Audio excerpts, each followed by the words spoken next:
Je suis très heureux de vous retrouver pour ce petit brief, ce petit bulletin météo, à quoi s'attendre donc pour la deuxième moitié de semaine, mercredi, jeudi, vendredi. Alors, ce qu'il faut savoir globalement, c'est que cette semaine débute dans l'agitation avec une dépression qui traverse la France ce lundi et mardi. Le mauvais temps va descendre vers le sud, où on a eu un épisode pluvieux, le vent se lèvera à nouveau, Mistral, Tramontane ce mardi, et puis ensuite ça va se calmer un petit peu. Alors, ce n'est pas le retour du beau temps, mais à partir de mardi, mercredi, sur le nord, nord-est, on va retrouver des éclaircies. Ça sera quand même moins sinistre et moins sombre que ce week-end sous la pluie. Les pluies vont cesser d'ailleurs. Bonne nouvelle pour le Nord-Pas-de-Calais, néanmoins les cours d'eau ne vont pas redescendre comme ça, les sols sont saturés, les niveaux sont élevés, donc on est dans une situation problématique sur le plan des débordements dans les Hauts-de-France ainsi que dans le sud-ouest. Alors dans le sud-ouest, là aussi les pluies vont finalement se calmer. À partir de mercredi, on retrouvera une accalmie assez généralisée. Mais ce n'est pas terminé le défilé des perturbations, bah non, mais ça sera moins actif, moins fort, moins violent.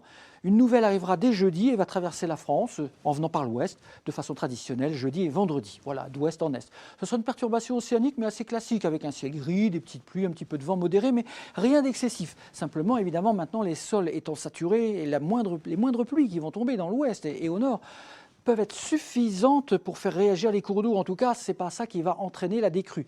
Des cours d'eau plus importants, peut-être même la Seine et des affluents, pourraient continuer à monter malgré l'accalmie du milieu de semaine, avec l'inertie. Il y a tellement d'eau qui est tombée sur la France et dans les cours d'eau.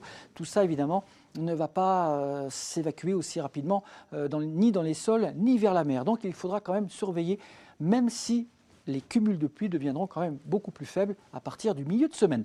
Quant à la neige en montagne, elle retombera. D'ailleurs, les températures ne vont pas tellement varier. On est dans les moyennes de saison. C'est donc suffisant pour que les perturbations passent à la neige à partir de 1200-1300 mètres d'altitude, parfois même un peu plus bas, comme en ce début de semaine. Donc pour la montagne, maintenant, l'enneigement se reconstitue, mieux vaut tard que jamais, surtout pour l'ouest des Pyrénées, les Alpes du Sud et le Massif central également. Le manteau neigeux est très instable, faut-il le rappeler. On a vu l'avalanche meurtrière survenue dans le Puy de Sancy, en Auvergne, ce week-end. Donc faites attention, il n'y a pas que les très hautes montagnes qui sont propices aux avalanches. Le moindre versant très abrupt avec un manteau neigeux instable peut provoquer effectivement des coulées de neige lourde.